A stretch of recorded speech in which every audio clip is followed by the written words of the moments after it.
We're going to watch a friend of the channel, Matt Zoomer, or NORDHUGR. He did an analysis on the movie Midsommar. Let's see what he comes up with. I guess Matt's style also is Matt's a Christian fellow. He has a very soft spot in his heart for European tradition and the cultural elements of it. He's a bit of a historian in that regard. I think he's a good person to dissect it. Let's see how this goes. Today we're going to be breaking down the film Midsommar. What do you think?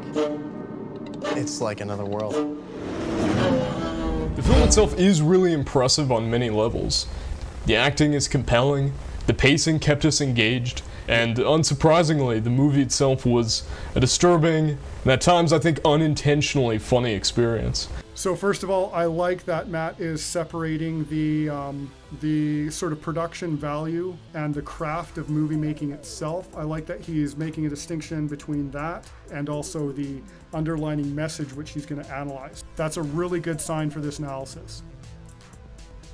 That left me deeply unsettled, and the more I thought about it, the more I had the distinct sense that I had been manipulated, that the whole time I had been watching a propaganda film, wearing the outer layers of a horror film experience. For a long time after watching the film, anytime I saw any imagery that was related to Swedish traditions or European folk art, I was immediately unsettled and off-put by it. The film opens up with a shot of a wide mural. This unique style of painting is something you'll likely come across if you visit any Swedish museum or any regions around Dalarna in Sweden. While similar in structure, dials up the creepiness factor to 11, with that freaking unnerving smile the sun gives off in particular. In this scene, we hear Danny discuss on the phone how dependent she is on her boyfriend, and we also see Danny take Ativan, a benzodiazepine antidepressant / anti-anxiety prescription. She experiences anxiety, she has this problem, and it's also, I guess, related to her feeling this attachment to her boyfriend.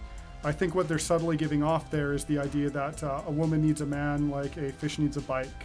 There's a feminist vibe going on there too that they're instilling in the movie. Side, in which Danny's sister has killed herself and their parents through carbon monoxide poisoning. Danny's boyfriend has been looking for an excuse to break up in hopes that the trip to Sweden will be a chance to meet and hook up with some hot Swedish girls. Yeah, there's a lot going on in this movie for sure. Showing the camera inverting on the road as the friends leave the safety of the modern urban city and descend into the upside-down world. They're welcomed by members of the community. Initially, everything seems good, and the friends find... Is this a traditional symbol? Is this a regular part of the Midsummer Festival, or is this unique to this movie? So it's not a Swedish symbol. You've seen it before, but it's reminiscent of solar imagery. Yes. The two eldest members of Harga enact a death ritual where they throw themselves off of a cliff, each dying in particularly gruesome ways. So you have the parents having been victims of a murder-suicide, and then you have the elders of this. We had it on the family level, but now we have something happening on the community level. Instead of dying in a hospital, they throw themselves off a cliff to end their lives quickly at a time of their choosing. What's interesting is that that's actually a pretty old, tribal thing. I don't think that's a European tradition, but there were tribes that behaved that way. Cool, yeah, I can hear you. Sweet. You sound a little bit like you're recording from a tin phone.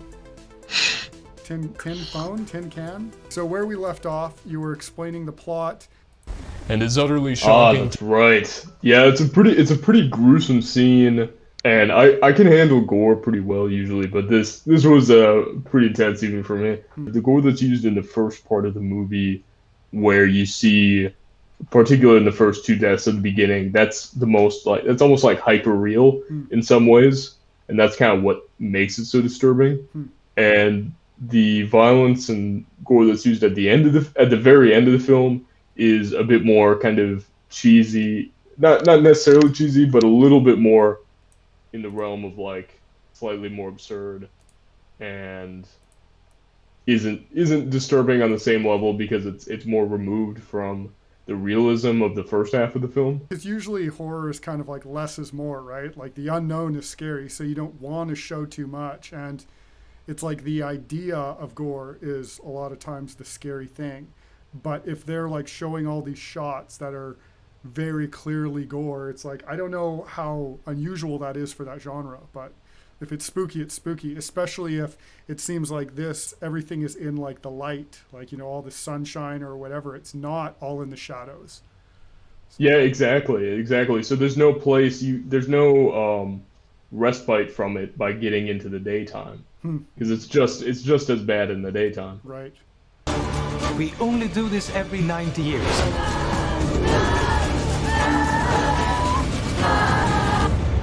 I was most excited for you to come. It's at this point in the film that a clear choice is made in the editing and the arrangement of the shots. After showcasing scenes of Swedes partaking in festivities, feasting, and celebrating, they hard cut to close-ups of gruesome, bloody corpses. As the film transitions into its third act, this method of Why? In the structure of the film, they're bringing the corpses away from the cliff. Okay. And they're bringing them like to be burned, so they get sort of brought past. Okay, so it makes people sense in the plot celebration. of the movie, but then on a sort of like editing level, you're picking up on the fact that they're making this association between the corpses and traditional Swedish festivities. Indeed. So what the viewer ends up seeing is this harsh cut. They don't see. I mean, the end result, whether or not it makes sense, it's like there's not really a clear reason. For the script, it's not necessary in any sense for them to be brought through on screen, but it's a choice that the filmmakers have made to show them very clearly. Okay. This method of juxtaposition, whereby wholesome imagery of Swedish celebrations is intercut with graphic imagery, becomes a central, repeated cycle in the film structure. This repeated juxtaposition creates a form of psychological conditioning in the viewer. A Pavlovian response of disgust and fear is trained into the audience's mind, such that every time they see this imagery of Swedes in traditional dress celebrating together, their subconscious mind associates it with death, perversity, and gore. Because this conditioning is happening at a subconscious level, although the viewer may be knowingly aware that this is only a fictional movie and it's not representative of your typical Saturday in Sweden, it is nonetheless impossible to avoid the pre-rational mind from developing a primal disgust and fear response, as it prepares itself for the grisly scenes that will inevitably follow. In the final act of the film, the sinister... Matt, that was so good. That few minutes, that's so good. Such a great explanation. Hey, yeah, glad it made sense. That kind of encapsulates the core of why the movie, despite being on the surface, of course, just a fictional horror movie, nonetheless, through the intense visual experience that you're going through, inevitably has these consequences on how your mind perceives the imagery that you have in the film. It makes these associations. It's all happening, even if you're aware of it. You're still vulnerable, or it's still impossible for your mind not to do all this primal work behind the scenes, behind the curtain. As a part of a long-running tradition in which outsiders are selected to mate with others in the village to prevent the ill effects of inbreeding and incest, which have always plagued the village. Becoming crowned Midsommar Queen, accepting her new place and her new home in the village. What the heck? Historically, many fables and fairy It's a crazy tales film, bro. were often simple horror stories with a clear moral purpose to them. Like, one guy reads a book that he's not supposed, some sacred book, so he gets like hit in the back of the head with a hammer, which Right. actually made me and my friend like laugh out loud, just because of like how almost comical it was. It was like almost a slapstick moment. Right. Which is where it's like different. The violence is different at that stage, where it kind of goes into this slightly, I don't know if it was intentional or not, but there's a couple moments where it's almost kind of cheesy. The old lady, like literally her face, like is smashed into stone. She comes off as like like uh, faceless skull, basically. Sweet. The boyfriend of Danny sleeps with, or goes through this like mating ritual where he mates with this girl who, I had to look it up afterwards because the scene was so messed up, sort of heavily implied that she's like just, entering her womanhood. Right. And so I looked it up afterwards, and they like really show it, and I was like, oh my gosh, what am I watching? I looked it up afterwards. Fortunately, the actress is like, very well of age, but Right. it was like. Wait, so are you saying it. that even though the actress was of age, they're trying to portray her as though she's just having gone through her first like menstrual cycle or something? But if I remember correctly, she's implied as being much younger than the actress actually is. That's To the point where it's like, hey, that's super sus, bro. yeah. Like, why are you putting this in? They are shown like nude, so that's a Things of whole other. favors I like could Hansel made a and- whole other video, like just on why that's Right. messed up Well, in and the film. especially I didn't want to get sidetracked. well, and especially because your argument here is that they're making these Pavlovian like conditioning responses, and they're causing your brain to make certain primal connections.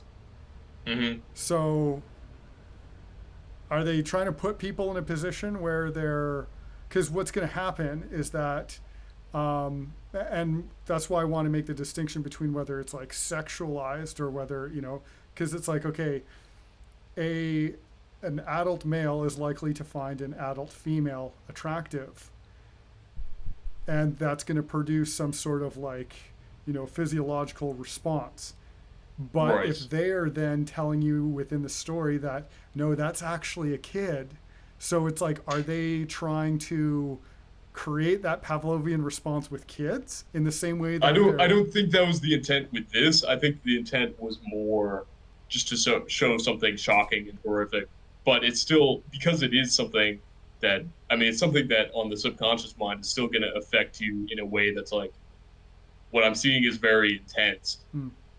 And like, I don't know how to process what I'm. Okay, so you think what that I'm the seeing intention on of it is to just like spam extreme things to get you to have Yeah, a kinda. reaction? Okay. The Pied Piper and Rumpelstiltskin, for instance, are meant to be fearful. Is that you?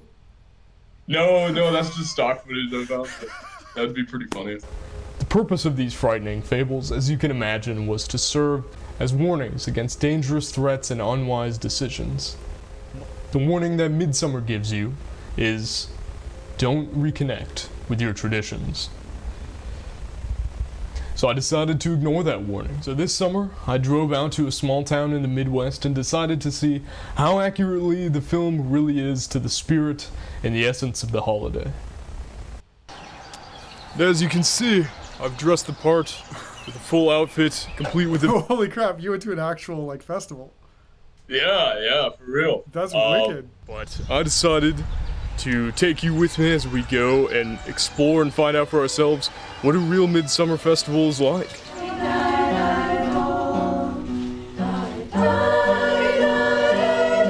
John is born 6 months earlier than Jesus. And so it is the tradition that as the days go darker, after midsummer, we are reminded that as Christ is born in December, the days grow brighter.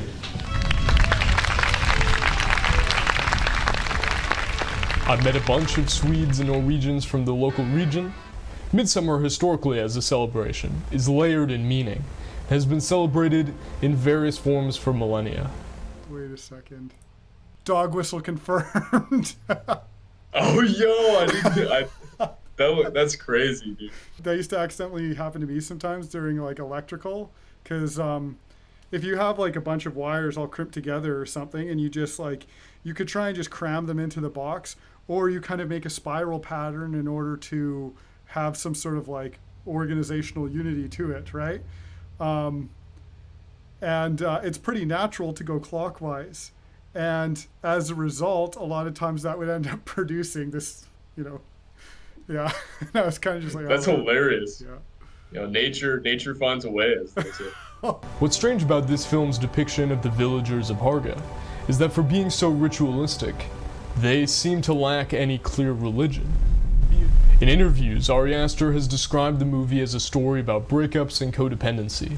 I like how during the interview, this guy's just staring the whole time. Oh man, he's gone through some stuff. He's like, oh, people are gonna see me do some crazy stuff on screen. I was drawing from spiritual movements that I found beautiful, that I found really that I had actual respect for, and then at the same time, I'm kind of looking at certain parts of Swedish history that are kind of unseemly, that are kind of that are coming back. Has Sweden had some sort of problem with inbreeding historically? Is that like much of a thing? No. Okay. No, not that. I mean, have they had some? Not that I'm aware of to any extent. I mean, it seems like the genetics are pretty healthy. Have they had some sort of problem with going around killing outsiders and their elderly killing themselves? Only Anders Breivik. His notion of Swedish culture, history rather, are they even actually part of Swedish history? I mean, when it comes to something like human sacrifice or pagan rituals, it's like there was some like dark, creepy stuff that did go on. I mean, nothing to the extent of, say, like the Aztecs or the Mayans, right, where they're sacrificing tens or hundreds of thousands of people. But on occasion, people were sacrificed, like in the distant past, during certain events. But usually that was like hanging. Again, that was usually for a very specific purpose, or there was a connection to a specific deity, or there was like an Odinic connection if you're doing hanging. He says, I was drawing from spiritual things that I found beautiful and valued, but it seems like more New Age stuff. Like, if anything, this cult seems kind of New Age. Well, there you go. So it's like they're taking the things that are worth condemning out of the New Age, but then they're dumping those onto a culture that is more or less disconnected from that. Right. And again, as I kind of talked about when I have my history of Midsommar portions, like Midsommar, I mean, as much as it's a pagan festival, it's also a very Christian festival. His production team, on the other hand, has been much more explicit about the intent and subtext of the film, with one of the senior designers saying in an interview for the website Bustle. One of the guys on the art team is saying that Midsommar is a very anti-nationalistic film, and the line after that is that, and I don't know if this is a quote from him or just from the article, but it says, and every typical Swedish element is a negative omen, which tells you basically all you need to know. Right. So saying anytime it's something like Swedish, that equals bad. Despite Scandinavians being known in recent centuries for kindness, acceptance, and pacifism, to the strange thought process of the filmmakers, their ancient culture and genetics, even when just minding their own business away from the rest of the world, is something inherently dark and evil, according to the ideology of the filmmakers, especially as they emphasize the idea that rural Europeans who maintain traditional lifestyles are backwards, inbred, and dangerous.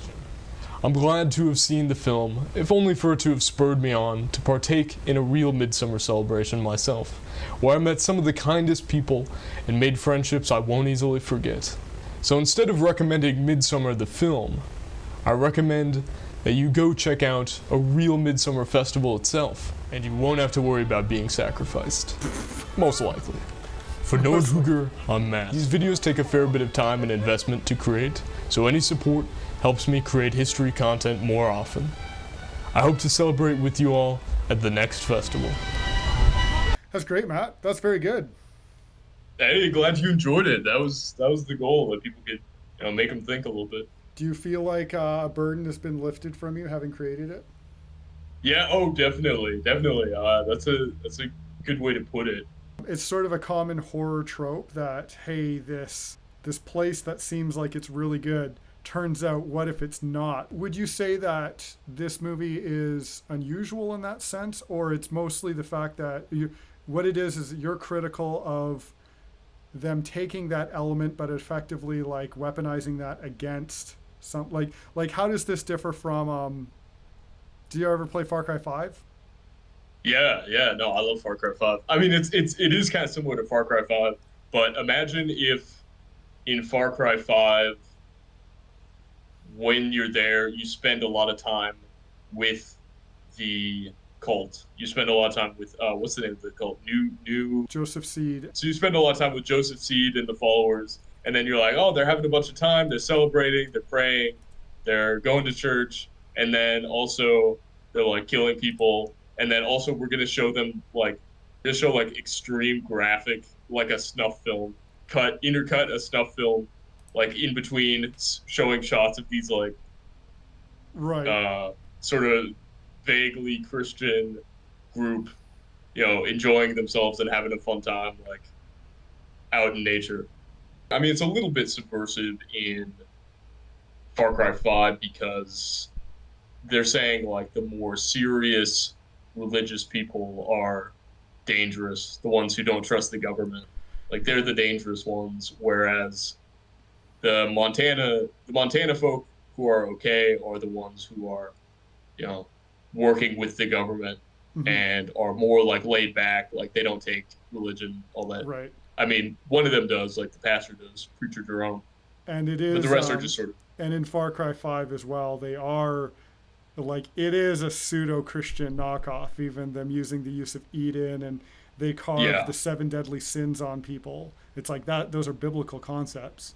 And it's also the thing that frustrated me about Far Cry 5, not to turn this into a Far Cry stream, but some of what they're saying makes sense, but then they'll generally behave in this way that's like Christian, but then they'll it's sort of out of character that they'll just go around like and also and they kill a bunch of random people. Totally, yeah. That was that was Like it seems really forced. It's like that wouldn't make sense necessarily for some group of like radical sort of Christian offshoot. It was just like almost bad character writing where it's like, exactly. They like, killed someone.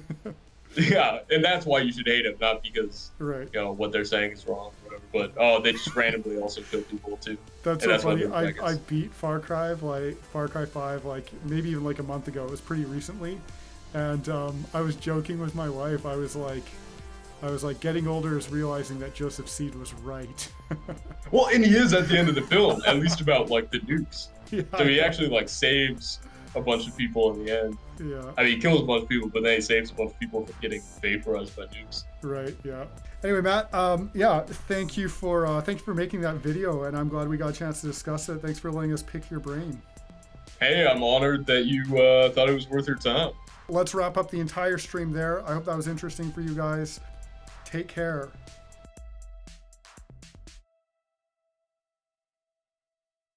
Is his channel name literally like NORDHUGR?